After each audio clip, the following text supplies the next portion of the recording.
తెలంగాణ రాష్ట్రంలో ప్రసిద్ధి చెందిన పుణ్యక్షేత్రం శ్రీ ఏడుపాయల వనదుర్గ స్వయంభూగా వెలిసిన దుర్గా భవానీ మాత సర్పజాతికి విముక్తి ప్రసాదించి మహాతల్లి మహాదేవి కోరిన వారి కోరికలు తీరుస్తూ కొలువైన వనదుర్గ భవానీ మాత ఆలయంలో శనివారం ఉదయం 4 గంటలకు ఆలయ ప్రధాన అర్చకులు పార్థివ శర్మ ఆధ్వర్యంలో వేద బ్రాహ్మణులు అమ్మవారికి అభిషేకము, వస్త్రాలంకరణ, పుష్పాలంకరణ గావించి కుంకుమార్చన, అష్టోత్తర శతనామావళి ప్రత్యేక పూజలు నిర్వహించారు.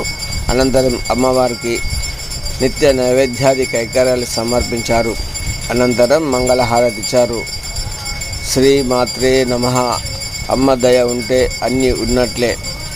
ఓం నమో దుర్గా భవానీ మాతాయ నమః.